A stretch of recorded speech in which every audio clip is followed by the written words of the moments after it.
Hello, viewers. Thank you very much. Thank you, viewers, for tuning into another episode of your favorite program, The Money Minutes. As you know, we're looking into Business Owner Series, trying to create an understanding for business owners to learn more about how taxation, corporation strategies for your business work. I'm going to have my friend and colleague Aman Sanga help me explain the numbers to you, use examples with numbers so that it builds an understanding for all of us. Without further ado, I'd like to welcome Aman and let's get right into should we draw a dividend or salary? Part of our program, the last week program, we looked at should I incorporate my business? This week, we're looking at should I take out dividend or salary? What is more tax efficient for me and for my business? So, we're going to look into an example which is going to clarify things for you. But before we go there, I just want to make sure that you understood the last part, which was do I incorporate my business? And the conclusion was if you have an income left over after what your lifestyle requires, then only it's a good idea to incorporate. If you're using everything you're earning in the same year, then it's really no point. Why complicate things? Why pay another, why pay more money to your accountant to do two taxes as opposed to one? Okay, so we agreed that someone who's earning 200,000 and only needed 60,000 for their lifestyle, it was a good idea to incorporate. Now the question is, do I take a salary or do I just take the profit out from my corporation and pay less taxes?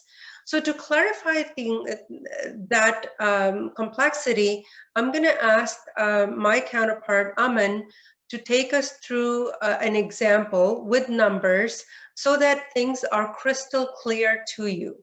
Okay, so Aman, welcome again, and thank you so much for clarifying things. You know, numbers actually bring out so much clarity. I had a mentor who used to say facts and numbers never lie. You want to win something, you go after facts or you go after numbers.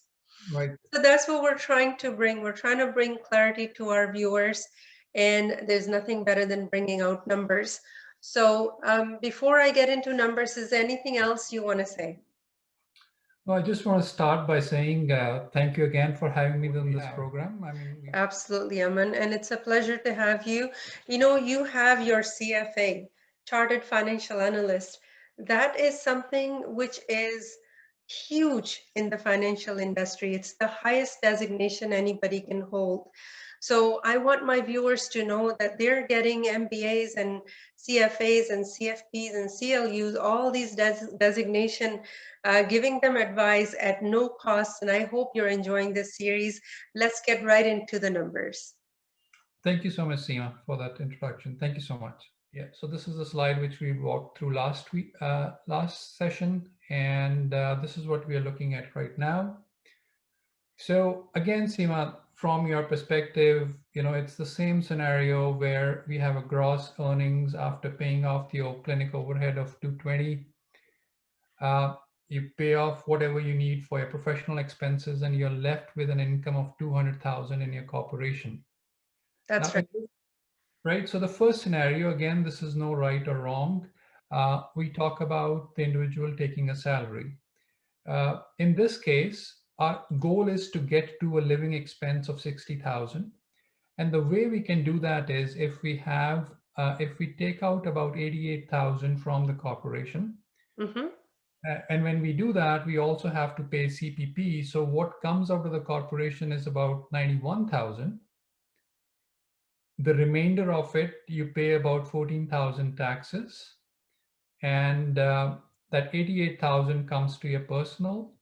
You pay about 27,000 in taxes and CPP in your personal name, and you're left with a net income. So if you just click once more, what we are left with, if we were to compensate or the individual were to compensate themselves by taking a salary, the corporation will have about 95,000 left. And in personal savings, it'll be about $1,000, Oh, which wow. is exactly the same scenario which we left at last time. This That's is left it at.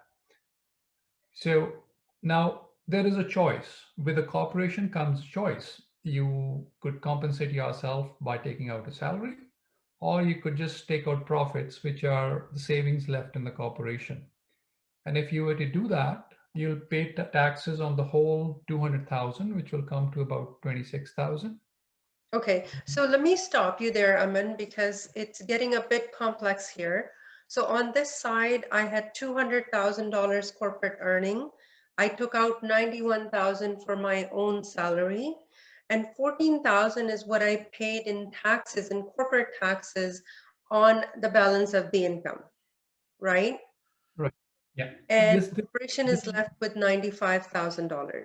On correct. the dividend side, I am not taking any salary, but I'm paying tax still on the whole $200,000, which is in Ontario, it's calculated as $26,000. Correct. Yeah, Perfect. this is your privileged twin paying the salary to CRA, to the That's right. taxes to CRA. So in this case, now that 68,000 is what's needed to end up with an income which is close to 60,000. And the way it works out is ineligible dividends are taxed preferentially. So you pay a little bit of tax on it, but you don't end up paying any CPP. And you're left with a net income in your hands of 60,500.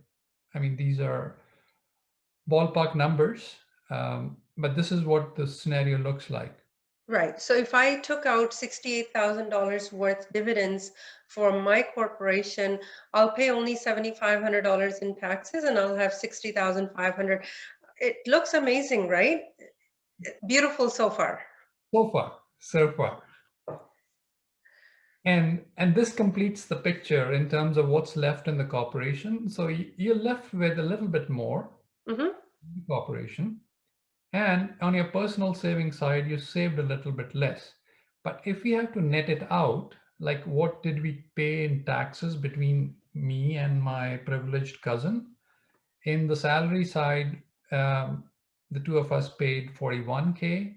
And on the dividend side, we paid about 33K. So there is a teeny weeny tax advantage to just taking out dividends. Well, it still looks huge, like over 20% in taxes annually I'm saving. But there are precautions, right? There are things that you have to consider when you look at these two scenarios, right? So the dividend income is not eligible for RRSPs, right? Yeah. Dividend income does not make you qualify or does not get you to qualify for borrowing because you're just using company profits. So the assumption that financial institutions use is that you may have a profit this year, but what about next year? So they love watching a salary go into your account versus dividend. So I put together a few points here just to show our viewers what could happen if you totally depend on dividend income for your personal use. Right. So when you go to borrow, they're not going to like you very much if you're only taking dividends, okay? The second thing is you will not qualify for CPP. So if you're saying to yourself, you know what, my business is going to give me more than enough income, I'm not going to need CPP or old age or other benefits with that, then fine, don't put into CPP.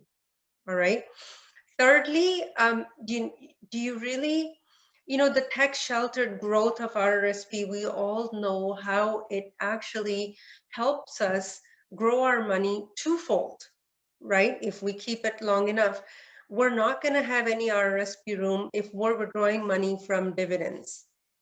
So these are some of the things that our viewers have to consider before looking at, the question, should I draw a dividend for my personal use, or should I be depending on salary? Aman, this is amazing. When you walk us through numbers, everything kind of clarifies things. But what I would like to do next is when you take the extra income that you're leaving in the corporation, right? You call it retained earning. When we fast forward 5 years, what happens? What are the usage of that retained earning?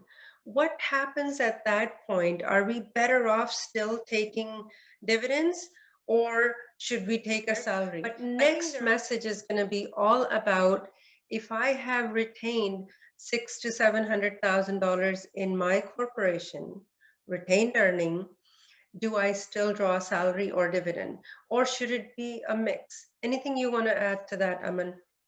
Yeah, yeah, Seema, like, in terms of where we started, where incorporation beyond certain threshold is an obvious no-brainer. When it comes to dividend versus salary, there's no slam dunk answer. So it always typically ends up happening a mix of the two. You would, as incorporated professional, you might want to take out salary just for the reasons that you mentioned, that financial institutions love to look at earned income when they are assessing the credibility or the suitability for credit. And there would be some need for a dividend withdrawal too to support the lifestyle. So often it's a mix of the two, and that's something we can consider for our next episode. Absolutely.